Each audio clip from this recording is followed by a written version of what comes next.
Bem, vocês já me conhecem, né?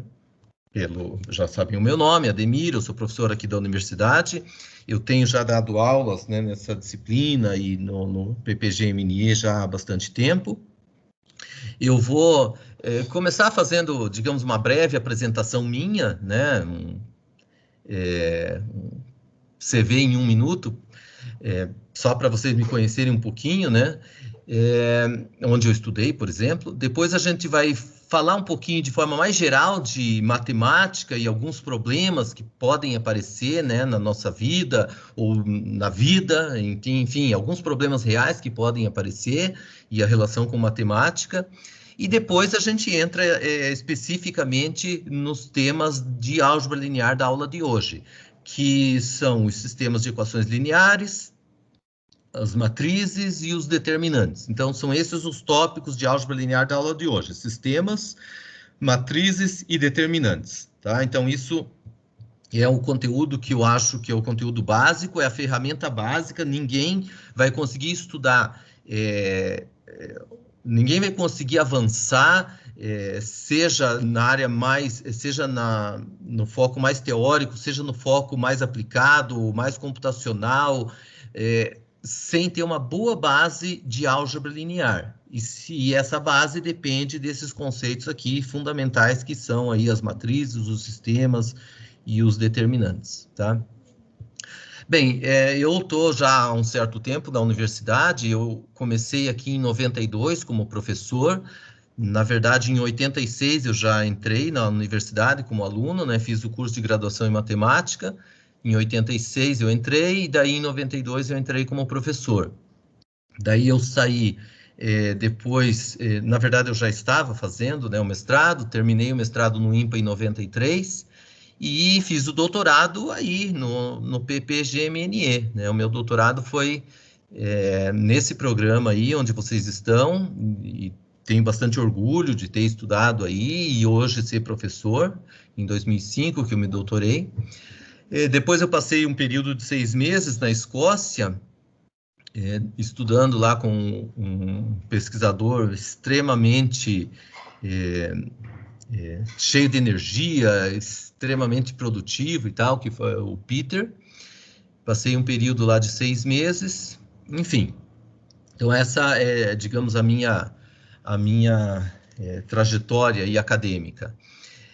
Uma coisa que eu gostaria de ressaltar, seja para a nossa disciplina, num certo nível, seja depois, numa dissertação de mestrado, seja numa tese de doutorado, ou seja na tua vida acadêmica, são as parcerias. Eu acho que isso é uma coisa fundamental. Então, parcerias em todos os níveis. Agora, por exemplo, uma parceria, vocês formando grupos para estudar e discutir os tópicos da disciplina. Uma parceria para fazer a dissertação de mestrado, quem sabe com um co-orientador. Uma parceria para tese de doutorado, uma parceria para produzir papers, para produzir trabalhos na sua vida acadêmica, na sua vida profissional. Então, as parcerias são realmente extremamente importantes, em todos os níveis. E eu já incentivo a parceria desde já, na disciplina, vocês se unindo, formando grupos, seja pequenos grupos, seja o grupo da turma toda, ou subgrupos, onde vocês façam parcerias para estudar, discutir, porque as parcerias é que fazem você produzir realmente, tá? Eu acho que sozinho hoje não tem mais espaço, pelo menos na minha visão não tem espaço para a gente produzir sozinho. Eu acho que a parceria é a chave de tudo aqui. Eu tenho várias parcerias com professores, com alunos, né, parcerias que dão orientações de teses e dissertações, que dão artigos. Uma das parcerias em particular é a que tem o meu livro com a professora Elizabeth.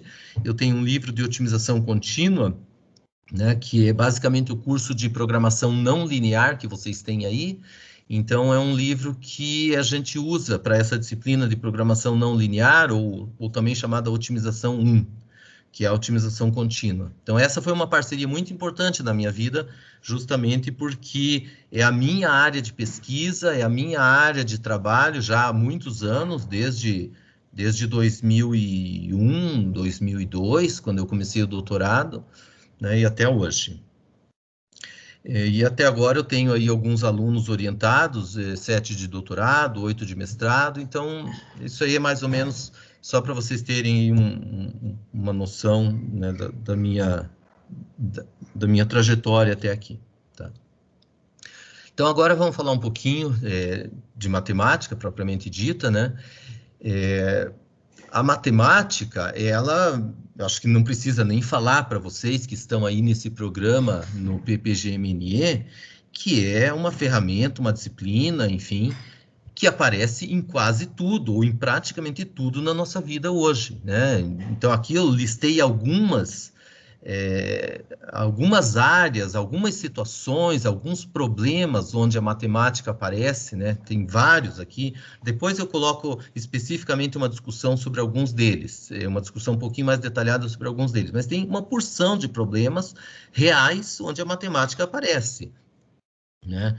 E muitos deles, não estou dizendo todos, alguns, o modelo matemático, a ferramenta matemática é outra, por exemplo, equações diferenciais, etc. Eu vou focar aqui na parte de otimização. E em muitos desses problemas, o que a gente quer é otimizar alguma coisa, minimizar um risco, maximizar uma confiabilidade, maximizar lucro, minimizar custos, etc. Tá? Então, essa coisa de minimizar e maximizar é algo natural em muitos problemas reais, né, que a gente tem.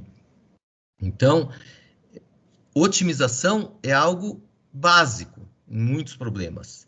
E a otimização e a programação linear que vocês vão estudar ou já estudaram, enfim, muita coisa tem como ferramenta básica justamente a álgebra linear, tá?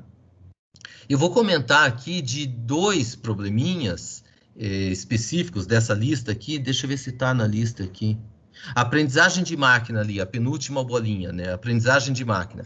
Dentro dessa linha aí de aprendizagem de máquina, tem uma coisa chamada reconhecimento facial, e eu vou colocar rapidamente aqui o resultado de uma pesquisa ou de um trabalho que eu fiz aí com uma professora e com uma orientanda de mestrado, e depois também deu origem a um outro trabalho que eu tive aceito aí para publicação em revista, né?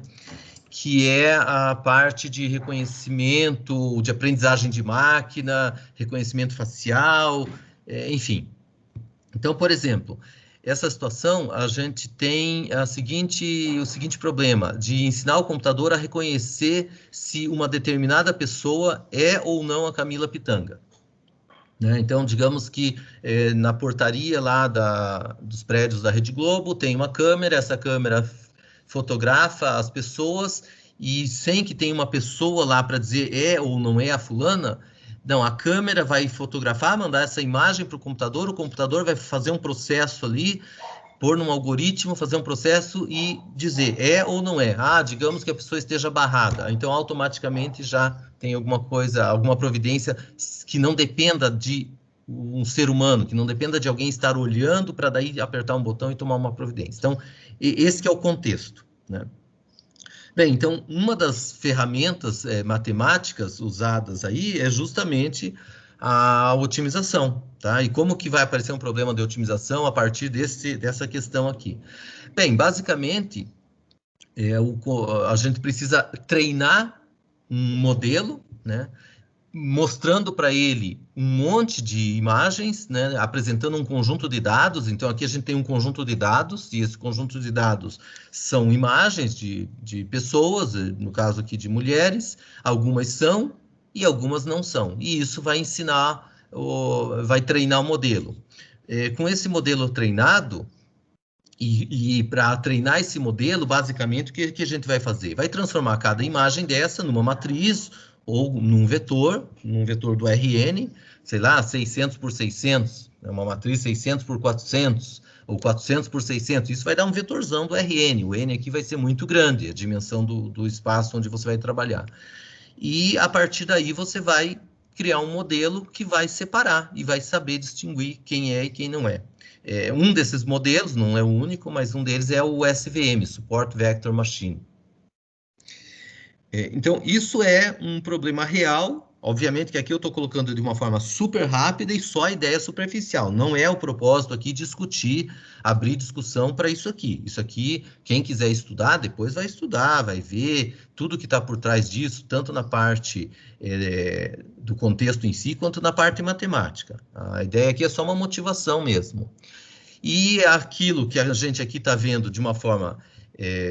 assim, com as imagens, a gente constrói um modelo que, de fato, consegue construir um separador, ou tenta construir um separador, né, para classificar. Então, se está acima de um certo parâmetro se está abaixo, não é, uma coisa desse tipo, né?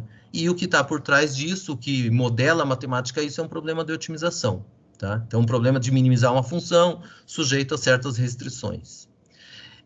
Isso usa álgebra linear. Isso aqui usa análise, usa cálculo, para atacar esse problema, para resolver esse problema, para poder modelar e discutir, resolver, você precisa de álgebra linear. Então, esse é um exemplo. Tá? Como eu disse, isso foi trabalho de orientação de uma dissertação de mestrado, que eu e a professora Mael, lá do meu departamento, orientamos. Então, quem quiser dar uma olhadinha, aí tem bastante coisa sobre isso. Tá? Agora, um outro exemplo, que é uma coisa que eu tenho trabalhado atualmente, que eu estou trabalhando atualmente com um aluno de doutorado, lá do programa da matemática, o PPGM, é clusterização. Então, aqui também é um outro problema importante, onde você tem um conjunto de dados e quer organizar esses dados, e quer agrupar esses dados. Clusterizar pode colocar como sinônimo de agrupar. Então, você quer agrupar esses dados de acordo com alguma coisa, né? Com semelhança de alguma coisa, etc. Então, aqui também tem um modelo matemático que entra um problema de otimização. Por exemplo, aqui eu particionei, eu agrupei aquele conjunto de dados em 3 grupos. Sei lá, digamos que sejam dados referentes a clientes de um banco. Então, tem os clientes adimplentes, tem os clientes inadimplentes e tem os clientes com alguma outra característica. Então, você agrupa para poder lidar melhor com esses clientes, gerenciar, etc. Então, esse é um problema real que também é importante, que é o problema de clusterização ou de agrupamento. Aqui, por exemplo, um agrupamento em 4 clusters, 4 grupos. Pois bem, aqui também entra uma matemática, entra um modelo matemático que é justamente um problema de otimização. Por exemplo, a cada ponto ali, a cada dado daquele que aqui está no R2, então é uma bolinha que tem 2 componentes, mas a princípio isso aí pode ter várias características, né, várias features, sei lá, D características, né, idade, sexo, salário, região de mora. Então, cada item desse pode ser uma componente de um vetor que você vai associar a cada ponto desse, a cada dado desse, a cada pessoa dessa, por exemplo, né? E você cria um vetor.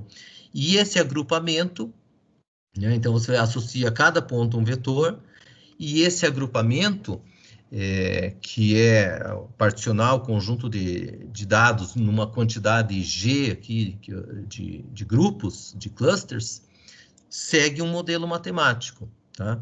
Basicamente, ele vai tentar achar os centroides, né, os pontos em torno do qual cada grupo vai ficar concentrado, e a gente tem um modelo matemático. De novo, um problema de otimização. Tá? Então, vocês notam aí que otimização, seja ela linear, seja ela não linear, aparece muito. Tá? Já vai aparecer um linear, tá? Que é agora. Tá? O terceiro problema, justamente, é o problema que tem mais a ver com a nossa disciplina. Isso, obviamente, não vai ser tópico aqui de programação linear, mas eu só estou mostrando rapidamente um problema, que é o que, de fato, usa muito diretamente a ferramenta de álgebra linear, que é a programação linear. Tem uma outra disciplina, provavelmente muitos de vocês já fizeram essa disciplina, outros vão fazer ainda, e, de novo, o que eu vou colocar aqui é uma ideia muito rápida e superficial, tá? Não é a minha ideia aqui ensinar a programação linear em 3 minutos, é só passar uma ideia. Tá tudo bem aí? Tá todo mundo ouvindo? Tranquilo. Sim, tranquilo, professor. Estou falando muito rápido, né? Mas agora tudo bem, porque eu não estou querendo explicar nada e fazer ninguém entender nada. Eu só estou querendo dar uma pequena ideia superficial. Quem quiser entender essas coisas, obviamente, vai ter que se debruçar estudar, passar dias, meses, semanas, meses, anos, estudando para entender bem, às vezes, alguma coisa, né? Um probleminha muito comum de álgebra linear ou de programação linear, estava naquela lista lá do início dos slides, que é formulação de misturas. Digamos assim, ó, que você tenha uma empresa que extrai chumbo e zinco a partir de sucata. Então, eles têm dois tipos de sucata e eles extraem chumbo e zinco. Então, digamos que a sucata do tipo A tem um certo custo, por exemplo, aqui 70 unidades monetárias por tonelada, tá? Então, aqui estou querendo dizer que é o custo de R$70 por tonelada, o custo da sucata desse tipo A. E essa sucata permite à empresa extrair 100 quilos de chumbo e 200 quilos de zinco a cada tonelada. E a disponibilidade desta sucata para a empresa é de 45 toneladas. A outra sucata, o outro tipo de sucata que a empresa tem acesso, ela custa 75, permite extrair 90 quilos de chumbo, 300 de zinco por tonelada e a disponibilidade é de 50. Bem, então a empresa aí, ela vai ter um problema, uma questão para decidir. Ela vai ter que decidir que quantidades comprar de cada tipo de sucata. Bem, tem uma outra informação, que são as vendas. Ela vende pelo menos 2,9 toneladas de chumbo e 7 toneladas de zinco. Então, ela pega a sucata, extrai chumbo e zinco e vende chumbo e zinco. Então, aqui a gente tem alguns dados, né? Então, quanto que custa, quanto que extrai, qual a disponibilidade, qual o valor da venda, né, que vai influenciar, vai dar origem ao faturamento. Então, a gente tem essas informações, são esses dados. E o problema é o quê? É determinar quantidade que ela vai adquirir de A, quantidade que ela vai adquirir de B, de modo a minimizar o custo, satisfazendo a demanda, tá? Então, isso aqui é um problema clássico de programação linear, que envolve otimização e que envolve álgebra linear, tá? Então, vamos tentar rapidamente formular o problema. Não quero resolver, só quero dar ideia, tá? Isso aqui é o foco de outra disciplina. Então, digamos que eu chame de XA e XB, sejam as variáveis que denotam as toneladas diárias de sucata a empresa vai adquirir, né? O custo que você quer minimizar, poderia também tentar maximizar o faturamento, né? Em termos aqui das toneladas que ela vende e tal, mas aqui o problema foi formulado para minimizar o custo. 70 por tonelada, e XA é a quantidade de toneladas do tipo A, então 70 XA é o custo da tipo A, e 75 XB é o custo tipo B. Então, veja que a gente consegue ir expressando as quantidades aqui em termos dessas variáveis, XA e XB. Uma restrição, né? As variáveis aqui estão restritas a certas condições. Problemas com restrições são, obviamente, os mais comuns que a gente tem, né? Dificilmente a gente vai ter um problema irrestrito na vida real.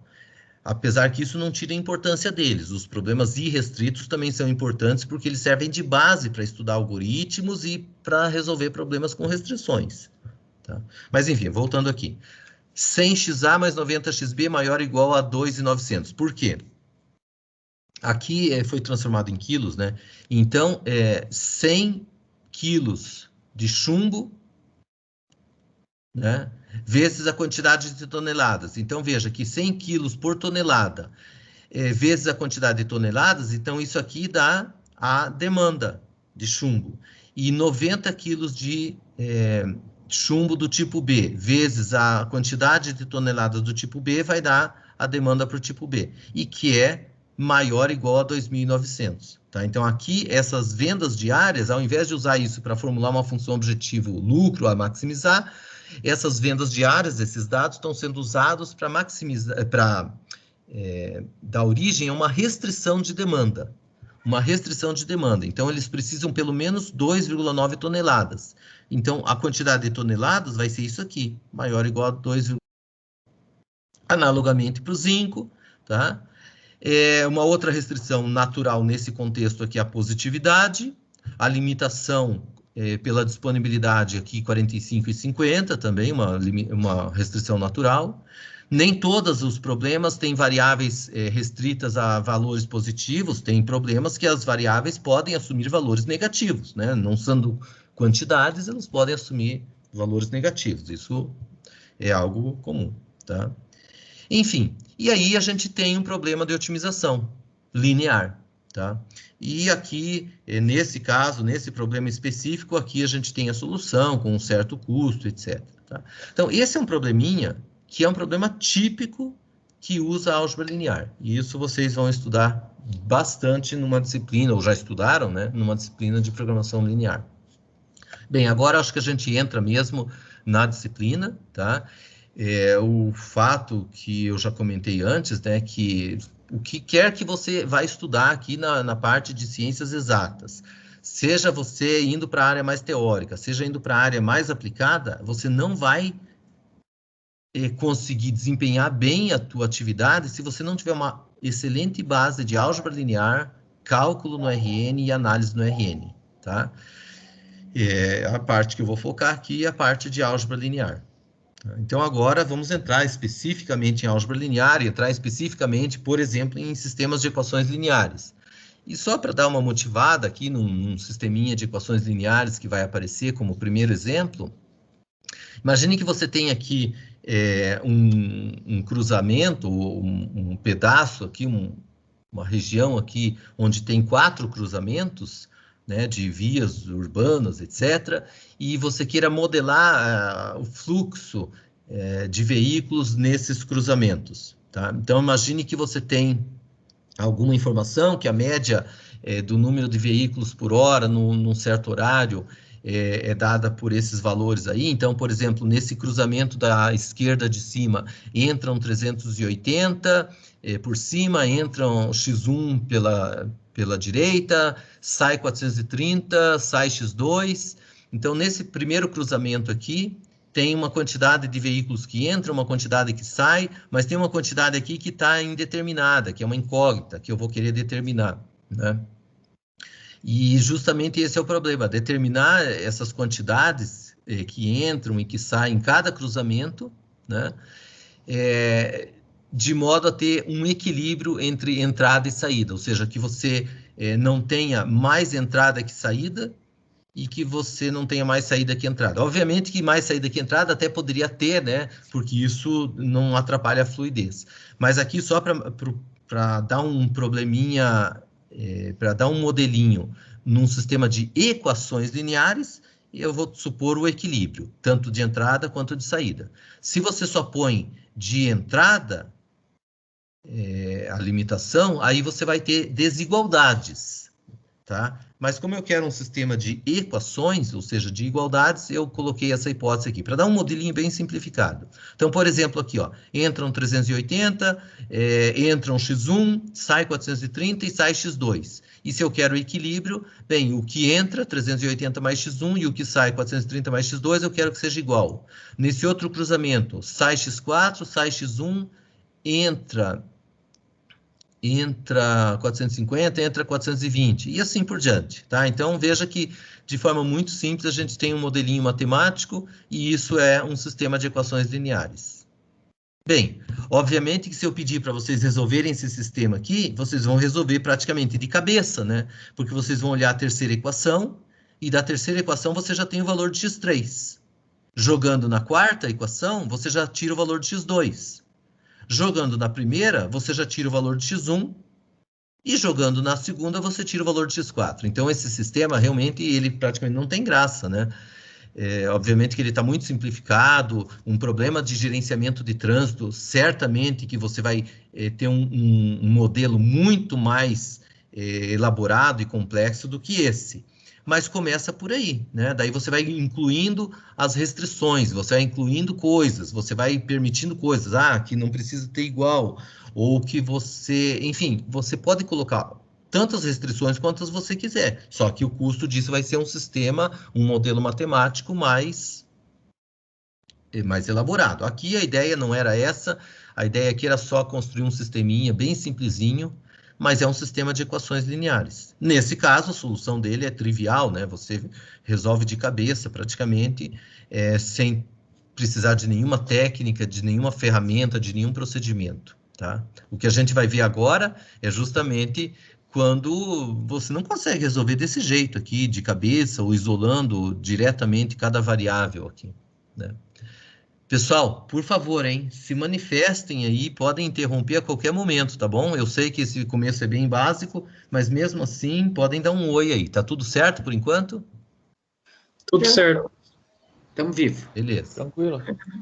Bem, então, generalizando ali aquele sisteminha, a gente tem aqui uma forma de escrever um sistema de equações lineares genérico, né? Aqui, x1, x2, até xn são as variáveis, A1, A2, A1, A12, etc., A21, A22, AM1, etc., são parte dos dados, B1, B2 até BM são consistem em outra parte dos dados, então você tem os dados A e J e BI e as variáveis